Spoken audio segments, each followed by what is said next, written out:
Hello, my name is Toya. I just want to make this video and hopefully I can keep it short and sweet. And it's kind of like a what have I been up to lately type of video. And I really just want to share with others that lately I've just been on this like self-love, self-care journey. And it has really been aiding a lot with my mental health as well as just my overall happiness in life. So I really want to make this video to say that everyone needs to love themselves and know their worth.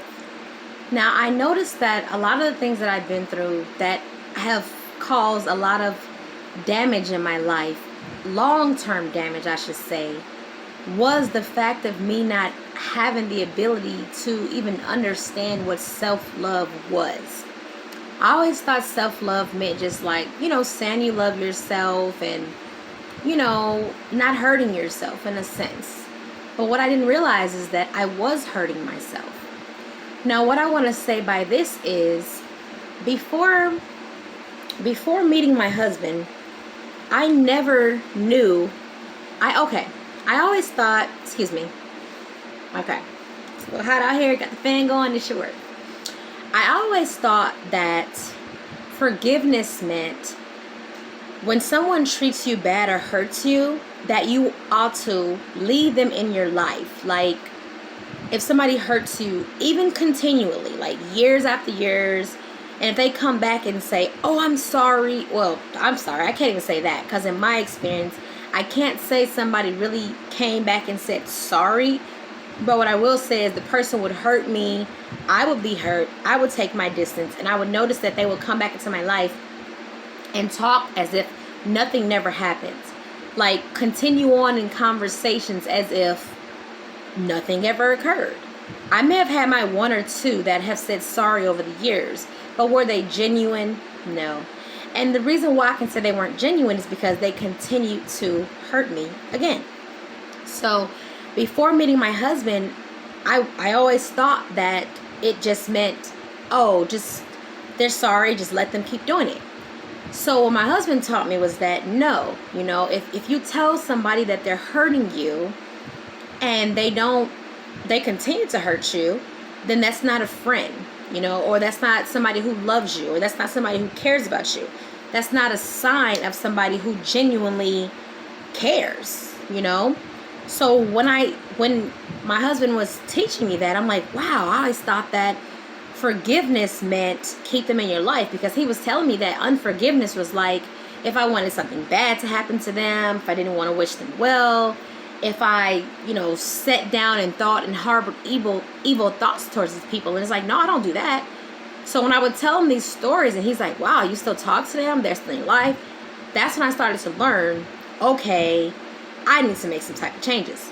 But even with us having that conversation, we had that conversation years ago, over 4 years ago, I still didn't quite grasp that concept. And that's why it shows that we all grow and we're all ready when we're ready after we've grown.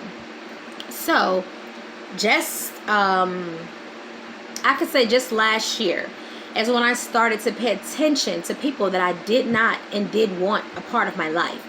Well, it really started back, I think the first time I really took a stand was maybe like in 2018, because that's when I found out that my mother was a narcissist. Now, I didn't know the name for it or anything like that, but the way she had treated me over the years, I started watching videos on YouTube like, I wonder if anybody else's mother treats them bad or doesn't care about them or has always, done things to make their life hell and never cared. And that's how I stumbled across the word narcissist. And I'm like, oh my goodness, narcissist, not like what Google teaches, like, oh, you just think you're better than people. No. If you don't know what narcissist abuse is, you need to really go on YouTube and actually study.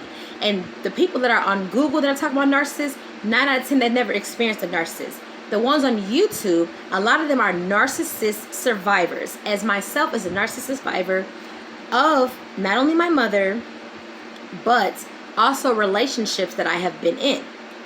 The abusive relationship that I was in, that guy was a narcissist or narcopath, which is a narcissist and a sociopath put together. and my mother is a narcissist. So what I have learned through studying over time is that when you have a narcissistic parent especially, you begin to attract other narcissists because that's your norm.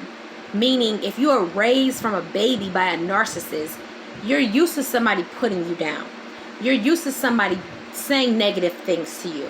You're used to second guessing yourself. You're used to questioning everything that you do because that's what you're taught to do by that parent that has groomed you to basically go out into the world amongst wolves by beating you down and breaking you down and keeping you at a lower vibration, pretty much.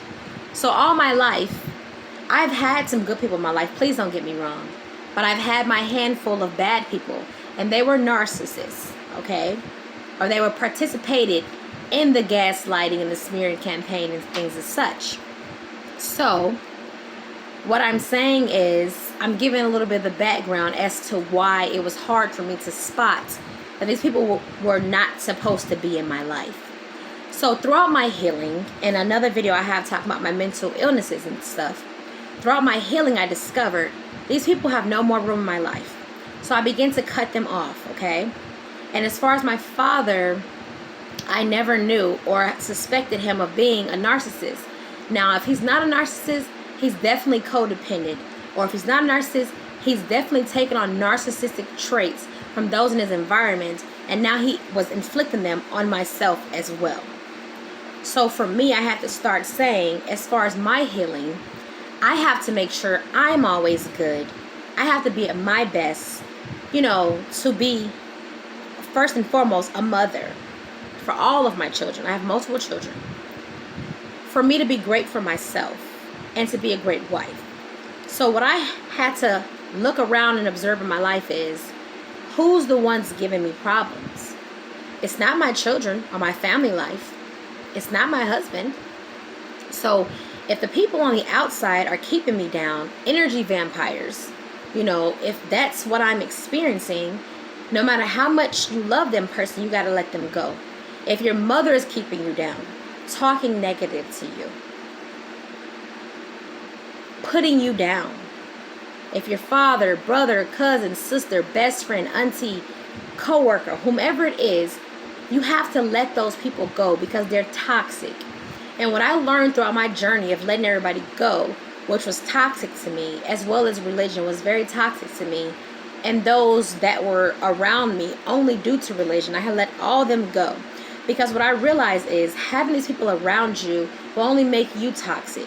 People don't understand how it's true about spirit and energy, that those things can be passed on and shared. So when you have a narcissist in your life, or negative people, toxic people in your life, that drains your energy, your happiness, your spirit. You can get on the phone with them, they can tear you down, say all these negative things, and now you feel bad about yourself. Now you're feeling low. Now you're feeling sad. Now you're feeling unmotivated. Okay? So what I had to ask myself, what's the purpose of keeping people around when I have told them over the years, hey, it hurts me when you do this. You think they changed? No. Hey, it's not okay when you do that. You think they changed? No.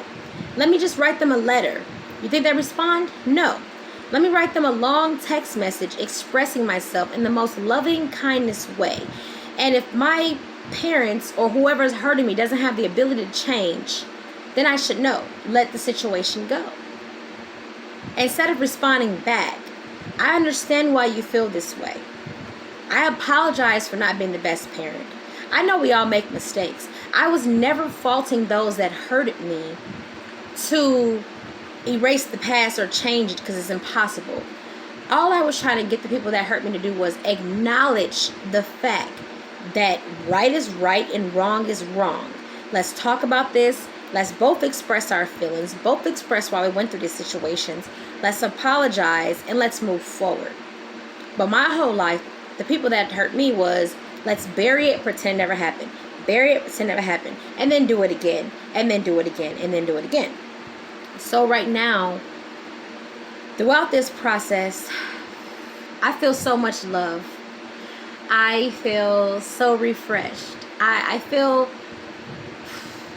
happy, okay? Because I never truly knew what love was until I met my husband. like I said, I've had, nice friendships and things in the past, but as far as like a relationship, like,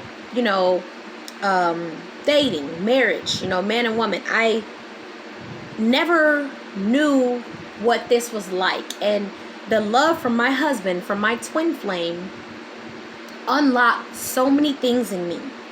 Not only did it unlock the good, it first unlocked the bad, which is all the trauma I had to get out of my system, all the things I'm healing from day by day. But the good that unlocked was showing the beauty in me, showing the internal beauty that I deserve better. I deserve more. He showed me that by loving me for me, building me up, and teaching me how to be the best version of myself. That's how I begin to honestly learn self-love, begin to go on the path of healing of self-love. And I say that because I was so used to being put down. I was so used to being controlled. I was so used to being told what to do. I was so used to being told to not think for myself. I was so used to being told to change for people. I was so used to being told that I wasn't good enough. I was so used to being told to be somebody else. So to get with a man who loves me and told me, be yourself. Do what makes you happy.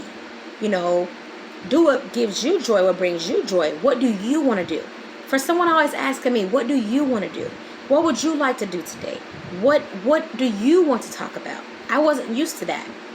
So what our relationship is teaching me day by day, even after all these years, now I'm at the point where I'm ready to heal and I let those toxic things go. What came to my mind throughout the self-care process was, if I was to call a healthy family member of mine and told them, hey, this friend, I'm not going to say friend, because people feel like when you have a toxic family member, you got to hold on to them forever, which is false. So let's just say mom. Okay, if I didn't say mom and I called a healthy family member, a healthy friend, and said, this person, they're hurting me. They don't listen to me. They talk mean to me. They treat me bad. They kick me when I'm down. They bring me down. If I ever tell them something good about me, they don't tell me any compliments. When I'm in a bad situation, they don't offer any advice. They just talk about themselves, or they just hurt me. Broken promises. They break my heart. They're not there for me. The first thing that a healthy friend would say is, that doesn't sound like a good person. That doesn't sound like a good friend. You need to get rid of them. Okay? So don't let anybody fool you. If your mother is that mean person, if your father, your brother, your sister, your uncle, your husband, your wife, whoever this mean person is, you have to get them out of your life. Because all it's going to do is bring you down, weigh you down. You don't know what an energy vampire is? Look it up. All it's going to do is suck the life out of you. All the light in you, all the joy in you, all the kindness in you, all the love in you, all the talents you have, all the resourcefulness about you will be sucked away from that person's darkness that's within them. You have to let them go. And see, I was blinded for so many years because that's how I was raised. But when you meet someone who actually shows you unconditional love, you can't help but snap out of it. You can't help but be able to see what's around you. A lot of people are with bad people right now in relationships because they feel like that person was just better than the last person. Meaning, like, if the last guy cheated on you with 8 women, now this new guy only cheats on you with 3. Oh my gosh, he's so much better for me because the last guy cheated on me with 8 women. This guy only does it with 3. Or the last guy used to beat me up every day. This guy only beats me up once a week. Or the last guy never bought me any food. This guy buys me food, but he's never home. He doesn't want to hang out with me. He doesn't want to take me anywhere. He doesn't even answer the phone when I call, but at least he's buying me food. You see what I'm saying? So I learned that that's what I was doing with my friendships. Okay, well, I know this person hurt me, about once a month, but they did good this month. I'll just keep them there. Or I know I know my parent continues to break this promise and continues to cross those boundaries and continue to hurt me, but I'm just going to keep them because maybe they'll do good next year. Why? And what I learned about the love from my husband, The love that we have for each other is that if you truly love someone and you tell them that they're hurting you, you're going to change that thing. You're going to try. You know, if my husband came to me and said, hey, when you do this thing hurts me, I'm not going to say, oh, okay, well, yeah, let me change the subject. You know, that was nice. That's good you said that. No. Even if at that moment it takes a second to process, like, man, I'm doing that, I will still come back that same day and have a conversation and say, you know what, I'm going to try this better, or I'm going to try that better. And that's the same thing that my husband does in regards to me. So what I'm trying to say is, in relationships, I'm not speaking about perfection here. I'm speaking about willingness. Okay? Me saying that, you know, my twin flame and I'm not saying like, you know, we're this perfect people that was just designed, and we're the greatest people in the world, we're better than everybody. It's not what I'm saying. What I'm saying is that we both have the willingness to try. So when you have a person in your life, this is the number one flag of knowing to get rid of them. Friendships, familyships, relationships, marriages, whatever you want to say. If you go to that friend and say, friend, when you call me ugly, that hurts my feelings. Can you stop doing that? Girl, whatever, you so sensitive. And then next week, y'all about to go out to dinner, y'all dressed up again. Oh, girl, that dress is nice, but oof. I mean, your stomach kind of a little big. I mean, if it was me, I would wear something different, but I mean, you kind of cute. Red flag. That is not your friend. That is not somebody that's just like, oh, I'm just being blatantly honest, and I just didn't want her to go out like that. Why? Her natural body, her natural sense of fashion, because she picked that outfit. Mind your business. She thought she would be beautiful in it. That's what she wanted to wear. So why are you as a friend taking the moment to steal her shine and her joy away from her? Same thing with your parents. Hey, mom, I've been thinking about going to school. I want to be a dentist, you know. Oh, a dentist. I mean, it's cool, but I mean, if that was me, I don't think I want to be looking at nobody's teeth all day, and then you got to stand up all day, and school's going to be like 8 years. Of course, I don't know how long school is going to be. I'm just, giving an example. Oh, school's going to be so long. Oh, you're going to have so many loans. How you going to pay for all that? I don't know. Do you really want to be working with somebody's teeth? Oh, then the kids going to give you problems. Be aware of things like that. That is not a fan. It sounds more like a hater. So now when you get off the phone with that person, you're going to think, you know what, maybe I shouldn't be a dentist. The hours probably is going to be long. You're right, them kids probably will get on my nerves. Now you called this person excited, full of joy, full of life. And now they done sucked your dream right up under you, out of you. See what I'm saying? Pay attention to that. Because you may think, oh, she's just so opinionated. No. I'm very boisterous. I'm very opinionated. I'm a very good conversationalist. So I have a friend who asked me, what degree should they do? Gave me like 4 different topics. And what did I picks? I told her, whatever you're passionate about. I told her, I said, do what you love to do.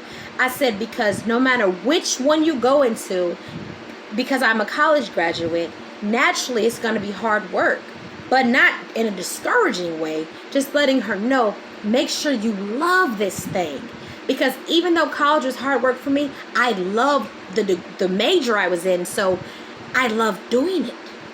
You know what I'm saying? So I just told her, make sure you love it, even more than the money. Because you have a lot of people who will tell you, that degree is fine, but you'll make more money doing this. No. You have to have a passion for that, because you're going to be the one to go to school for that for years. And then after that, you're going to work in that same field for years until you decide if you want another degree or you want to transfer or whatever the case is. So my advice will always be, do what you love, do what you want to do. What are you passionate about? What are your goals? What are your ideas? That's all I'm going to ever ask that person. But if you got somebody, every time you want to do something, you're not going to buy a new house. You really shouldn't buy a new house. The market right now is not good. And where you going? You moving out of state? Oh, no, you shouldn't move out of state. It's going to be hard on you. You ain't going to have no friends. Anybody babysit your kids. Oh, no. Pay attention to that. That's jealousy, that's negativity, that's pessimism. You don't want nobody like that. You want somebody positive. Somebody can positively correct you. If you making decisions and you moving too fast, your friend may say, those are wonderful ideas. I love that you're going to be a dentist and build a new house. Friend, that's all I'm going to tell you. Get you a notebook, friend. Write all your goals down in order. Friend, save your money up, so that way when you get to that new state, since I've moved to different states before and I know how it is, so sometimes when you get there it's a little harder because you got to buy a lot of things over. You got to, switch all your things from one state to another. So friend, look, make you a list before you leave. Okay, when I get over there, I got to get new registration tags. I got to get a new doctor. I got to get, I got to figure out how far the stores are from my house. So if you got kids, how far is the daycare? How far is the parks? So yeah, friend, make you a list, write all this stuff down, so that way when you get there, you won't be all stressed and overwhelmed. In fact, before you leave, you can Google all these places that, write the addresses down. So when you get there, just go visit them. So I'm not saying if somebody tells you something, you don't say anything. If you really love somebody, you can positively encourage them in anything that they're going to do. What was so hard about that? Telling your friend to make a list of things to do before leaving to take a load of stress off of them. Or telling your friend, hey friend, dentist school is great. Make sure you look for if you can get any student loans, any best loans you can get. Write them all down, friend. Compare which ones is going to be better and go with that one. And then you won't even be stressed while you're in college worry about the money. That's encouragement. Not somebody getting on the phone and tearing down your entire dreams. You see what I'm saying? And then you get the life sucked out of you. Then you got to talk to them again. And they're going to do it again. Another sign of somebody who's toxic should be in your life is because you're going to feel like every time you talk to them, it's going to be negative. They're going to suck the life out of you. So when I took my time to look at those situations, I'm like, check. You got to go. I've been so happy to have the ability to say, I don't want to answer my phone. I don't want to text somebody back. And another thing that I had to let people go in my life is that there were certain people in my life that would only talk to me when they needed information or help from me, which is in the sense of taking your light, draining you. But then when you need them, they don't answer their phone, they don't text you back, they don't respond back to you, and they may ignore me for months on end. Now, I'm not talking about people who are busy and got things to do. We all have a life. But when you see a consistent pattern, this person keeps ignoring me. If I have a problem, they don't have any kind of sympathy for me. They don't want to listen to me. They don't want to talk to me. They ignore me. They avoid me. But if they need me, they want to talk to me for hours on end. They want me to answer the phone every time they call. They want me to text every time they text. Toxic. Cut them off. So that's what I've been doing in my life. My life has been so peaceful. I've been so happy, taking myself back, doing the things that I love, exploring the things that I want to explore, getting the things handled that I want to handle, not giving myself so much to everybody else. I already, I happily give myself to my husband and children, but everybody on the outside sucking and taking away and draining me, that has stopped. It has to stop. How can you live your life if you continue to keep people on? I was telling a friend the other day, I felt like a bird that was trying to fly with a suitcase on my back. The more I unloaded that suitcase, the more I took items out of that suitcase, I was lifting a little bit. I was moving a little bit. But how about now that I've thrown the whole suitcase off my back? Now I can fly. Now I can be who I was created to be. Now I can do what I was created to do. For the first time in my life, not worried about everybody else who don't want to make a change. It's different when you have friends and people who say, hey, I'll take your advice in this situation because you've overcame that situation. Because I do the same thing. If I have friends who overcame something, I'll ask them, how'd you overcome that? Give me some ideas. Give me some tips. What are you doing in your life? But when you have those people who you're giving them tips, you're giving them ideas, they don't want to change, they don't want to move forward, they just want to complain, they just want to be negative, let them go. Start connecting with like-minded individuals, more positive people. Get rid of the negative people. Get rid of the energy vampires and go forward. That's where I'm at.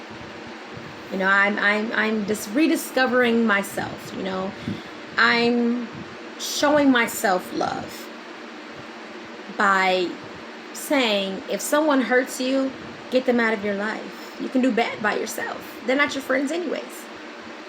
Now, I will say that at the beginning, of course, it might seem difficult. You know, if you have to cut off a parent or parents or siblings or cousins or best friends. However, to me, that pain was very temporary, and now I'm happy. Now I can fly. Now I feel free. Versus me getting to a great place in life and then getting that negative person back on the phone and they bring me all the way back down. Was that temporary pain worth it?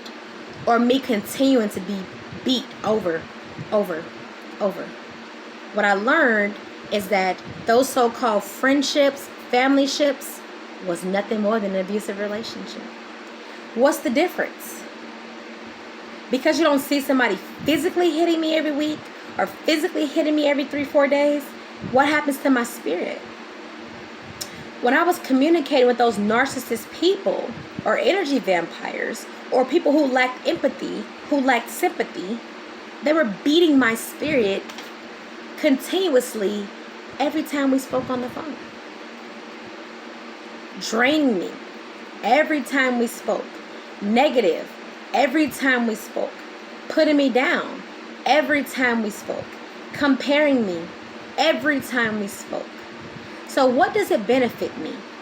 If you were to call a loving family a friend and said a boyfriend was doing you like this, a girlfriend was doing you like this, they would tell you to get rid of that girl. She ain't your friend. Get rid of that man. He ain't your boyfriend. So why is it that when you call a family member and say, my mom's doing this, my dad's doing this, my sister, my brother, that's still your mom, that's still your dad, that's still your sister, is it? Because I see a case of abuse going on here. I'm being abused. Beaten. And all this abuse is setting me up for is more abuse. That's why a lot of women right now are in abusive relationships. And remember, abuse is not just somebody beating you up. If you're with a man and he's cheating on you, that's abuse. Isn't it emotionally ruining you, damaging you? Isn't it mentally? It's ruining your mental. People can say it's not. I've been there. I've had a past relationship with someone I thought I was in love with, a narcissist psychopath, mentally damaged me. CPTSD, okay? So, cheating is a form of abuse. If you're with a man and this man cheats on you even one time, did he value you? Was he afraid to lose you?